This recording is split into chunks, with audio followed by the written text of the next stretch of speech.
Hello, I'm Asma. I'll be going over some explain integrations, which basically just show agent use case demos in real world applications. Um, so yeah, so the objective is basically just going over some integrations with how a real world app would basically look like across a couple of platforms, being Slack, Copilot, Kit, and Vercel. I'm going to be going over to briefly going over two different agents, the Jira Sense agent, which summarizes Jira updates and ongoing tasks, and a Fitness Chef agent, which plans meals and tracks macros based on user input.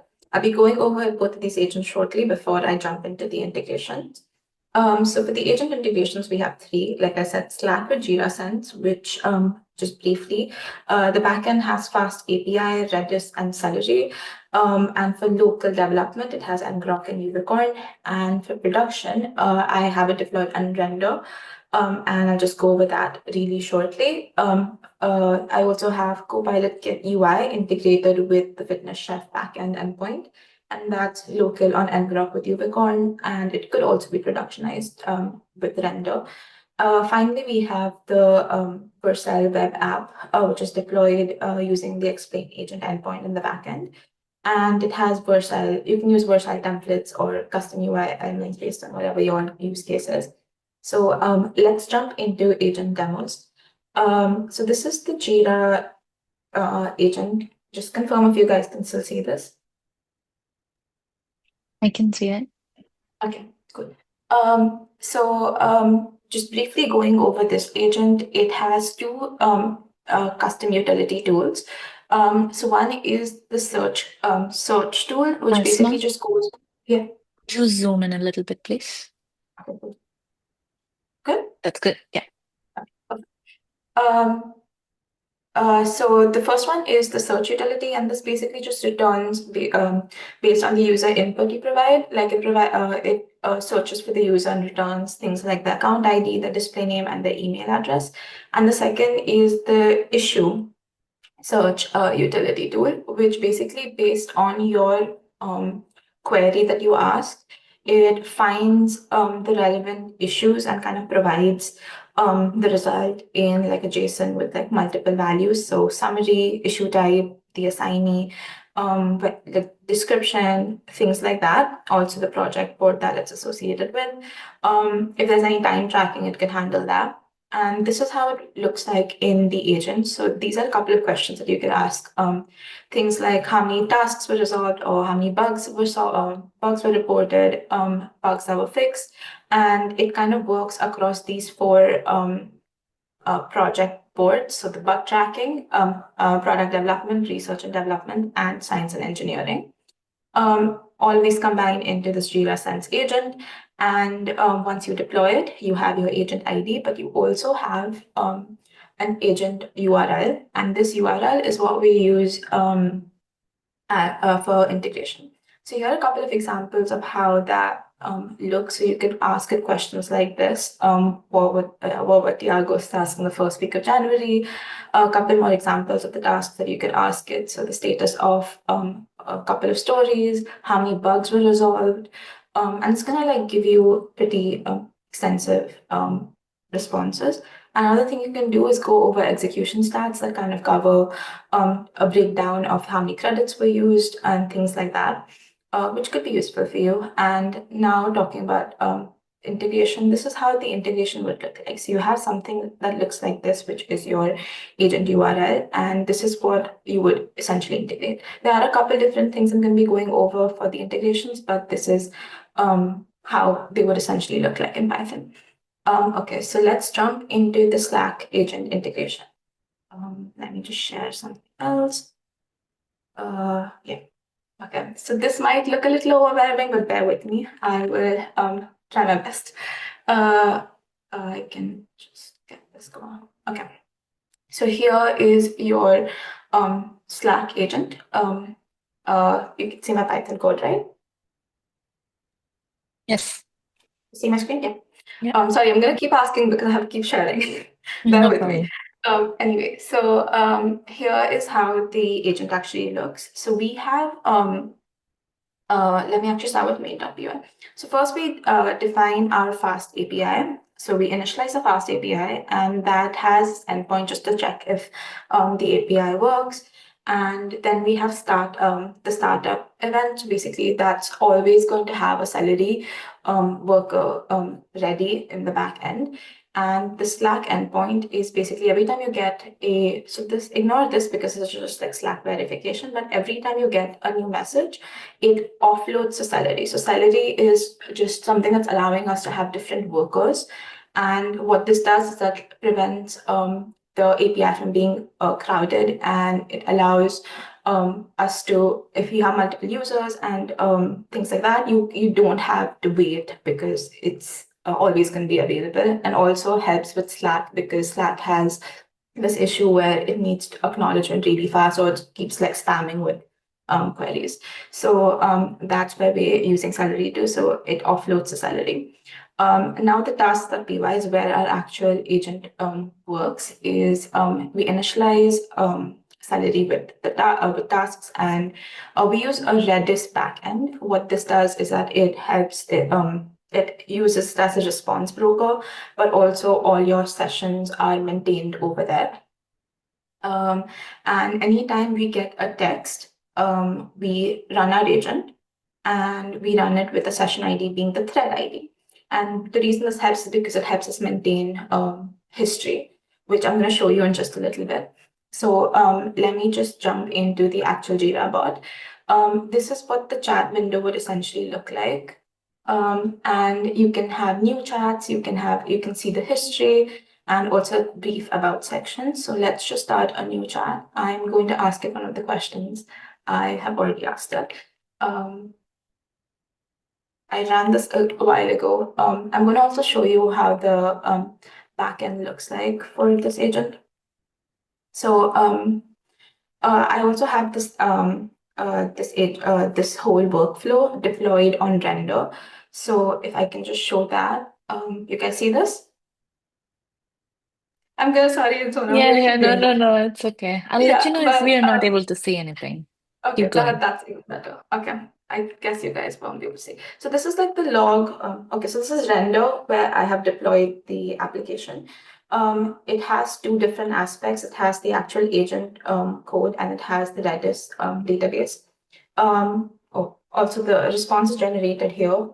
You can see that there are a couple of tasks, assignees, priority that's assigned, the project, any description, and things like that. So you can ask it follow-up questions about these agents in particular, any particular task, any particular story that's currently going on as well. But coming back to render is actually really easy to use because you can just take all your code, deploy it to GitHub, and connect it with your GitHub. So every time you commit or push a new change, it automatically deploys over here.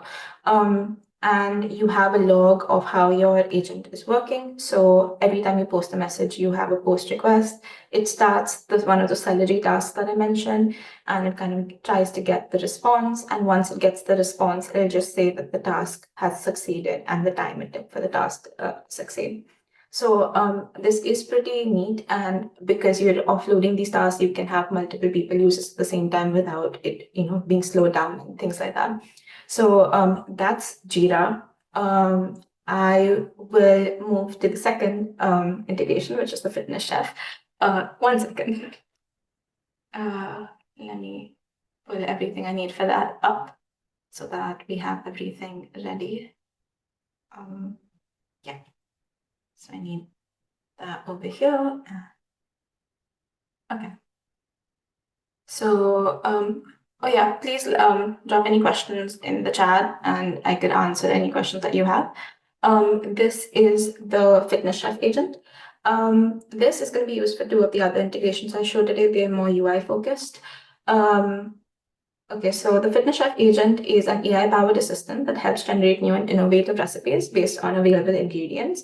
And it uses a scraper utility. And what this utility does is that it goes to this website, which is naturalmedicines.therapeuticresearch.com.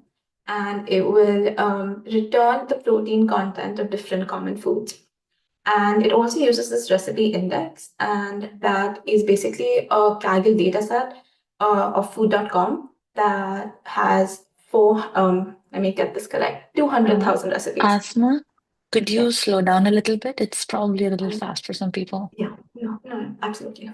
Just And the Jira Slackbot code, that's available on our GitHub, correct? The cookbook, or I not don't yet? think it's available, but we could provide it after.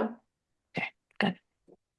Um, Coming back to this, so you have a index, which is basically almost like a database for your um, agent to use for different, like a reference point, and that index has 200,000 recipes from food.com.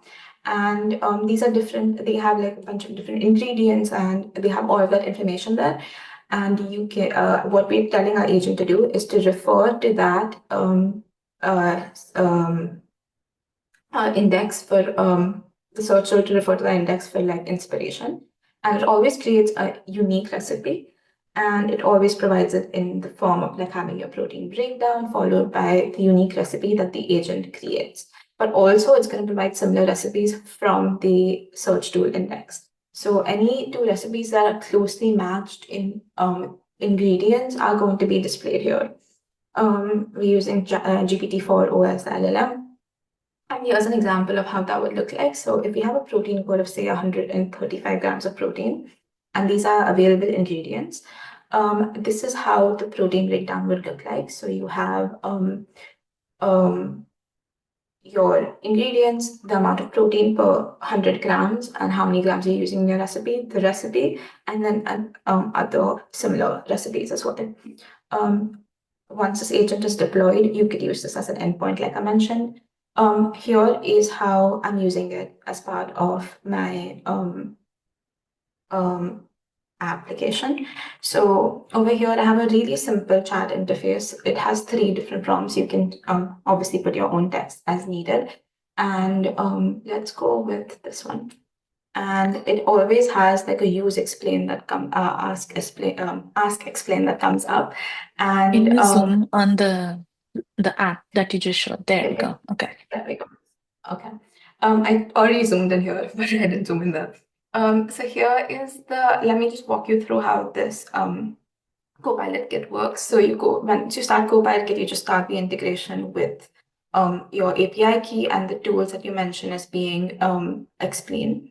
Ask explain comes from this logic where you have your agent started with the fast API, and you have a function where you basically just mention you have your post request and then you have your get request, and you have this is just some debugging and error handling that I have going on. And once you have a response, it produces the response.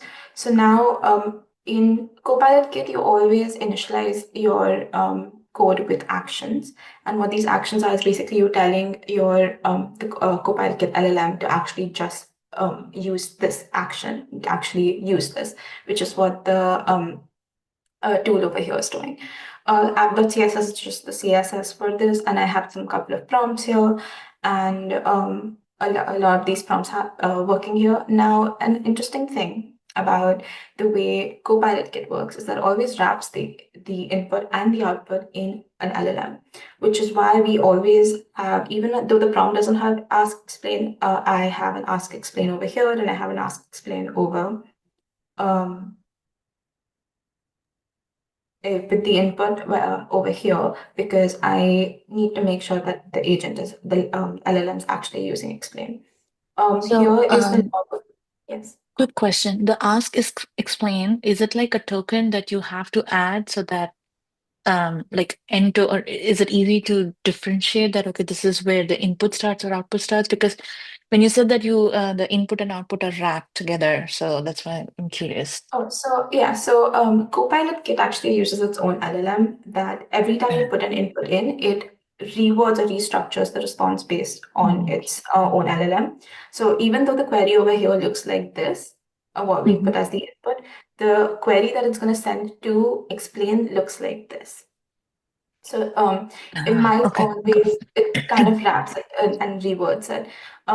It has its own, once the post request is made with the API, it's kind of waiting for it to poll before it gets the result back. Now, even Mhm. though this is a really extensive result, you will see that the response over here is not that extensive. It's kind of summarized and shortened to just be the information, a specific set of information. And this is because the LLM, again, restructures, summarizes, and gives you a shortened version of the response. So that is essentially how this works over here. Another thing that you need to do when you're using a remote endpoints with Copilot Kit is actually go into their cloud. And before I get to that, let me actually show you Warp. So we have an ngrok, like I mentioned, we have an ngrok server running over here, which provides us with this endpoint, which is the Copilot Kit underscore remote. So the Flask API and the ngrok put together over here. When you come to Copilot Kit, you need to actually upload your endpoint over here. I'm not sure if it's gonna load, but you need to basically upload your endpoint to Copilot Kit, Copilot Cloud, and that is the expose endpoint, which is basically what allows this to actually work. So this is a little bit more extensive and more well-rounded as a UI because not only can you have your own UI components, but it's also kind of more bulletproof because it has these wrappers and it has these other things that you need to do to make sure your application works the way you want it to. Similar to Slack bot, you can also deploy your code over here on things like render to host it if that's easy for you, but that's definitely an option that's available. So that has been Copilot Kit. Next, I will just show you guys. This one's going to be easier to show, but next we'll go over the Versatile um, deployment. So Vercel is actually very neat because what it does is that it hosts your entire application. So your code again goes to GitHub, and every time you deploy your code, if it auto deploys on Vercel. But another cool thing about Vercel is that you can also build on Vercel, and you can use these templates and just plug in the explain endpoints. And this is how the front end for this looks. This is slightly fancier because there are a couple more components on this. So you have the chat that we just saw. You also have like a ingredient list that I have here, so you can just select things that are interesting to you, and I'm just selecting things. Okay, and you can kind of get recipe ideas. And another cool thing is that you can actually go to protein intake, put in your daily protein intake, put in your weight, and ask for your fitness goal, and have this run a query to kind of give you recipes um, that are more in line with what your goals are. So here is a recipe. You have this kind of does not do the whole wrapper thing. So you have your entire response here. But another thing you can do here is go into the logs and look at the Asma, logs. Okay. slow down even more.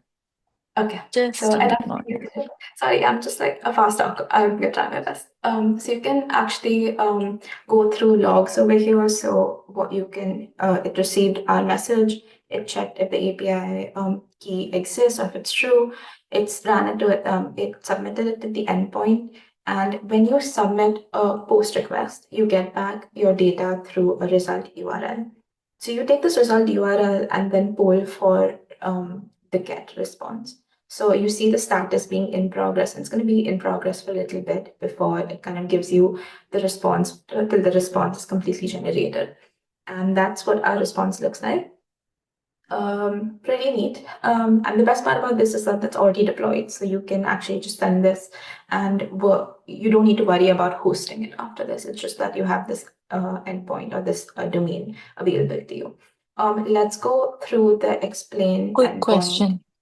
Yes. Uh, the endpoint, the after deploying that you get the endpoint, is that something that anybody with the link can use your application because it's already deployed on Vercel? Yes. Great. Yeah, it's a very short response, but yeah, basically you take your endpoint and you can actually have people test it out, work with it, things like that. So Um, here is and the and there's a request in the chat that if it is possible to go back to the first slide after you are done showing these agents. yeah, of course, yeah. Yeah. Um, So here is the GitHub repository. Under in the API, I have my explain endpoint in this file. Um, Zoom this in. might look slightly more overwhelming because zoom in. This might look a little overwhelming because it has a lot of components over here, but it's not, because all you actually need, there's a lot of error handling and rollbacks and things like that. But what all you need to know is that it does a post request, waits for the result URL, and tries to get the response back, so the get response. And if it does get, let me show you this here. If it does get a response, it's just going to give store the response and send it back to the user, like over here. And that's all that you actually need to do. Let me show you how, like an easier version is that if I look at this fitness chef over here, I have the API integration. This is in JavaScript and that was in TypeScript, but essentially all you actually need to deploy your agent into like a front-end application is this much code. Could Everything we else not is just could we not do it using Python? Because we are all like talking in Python, so I'm curious, like yeah, why specifically JavaScript? like you could actually, because over here we did use in the Copilot Kit integration, I did use Python with Okay. Fast API. Over there Uh-huh. was just everything was in TypeScript, so just like stuck with it. But Okay. there are like options to kind of obviously use this and then have Fast API and stuff. But I think over Um, there it was just easier because the entire application is deployed and self-hosted, and then I'd have to like host Fast API separately and do all that stuff. okay. Could you show the Python version of yeah, Yeah. right on. Yeah. Okay. So So over here, okay, it's Python is pretty simple. even easier. Just headers, your data query, and then you send you post a request, and then you get with the request ID, and it's pretty simple. And all of this is available for every single agent that you deploy. You have um, the curl as well if you want to like have your post and get through curl. That's also an option, and you obviously have tryout to try out your agent at the start over here. So And that so in the try it out is something similar to what you showed in the chat interface? yes, the try Okay. it out would So, be just like the Copilot Kit integration. okay. Okay. And that's about it. Sorry, someone wanted to go over the slides again. First So slide, yeah. yep, let me just pull that up again.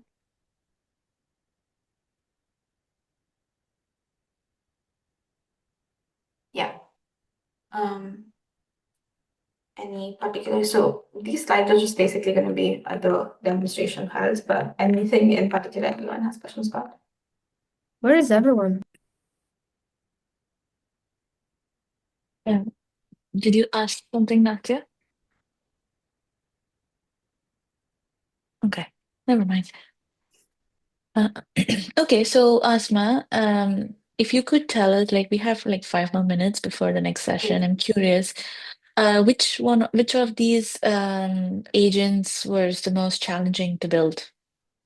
Um, integration wise, Yeah, anything like integration, I or which one took more time to build versus the other, because you had several integrations going on, especially with Slack, Fast API, Copilot Kit, Parcel, and whatnot. I think Copilot Kit was a little interesting because, like I mentioned, they have a really strict structure of how, and it's really tight, with how it behaves. And Mhm. getting it to then behave the way we want with the endpoint was also just a little bit challenging, but also because it is also interesting in a way because they have these like guardrails through the LLMs.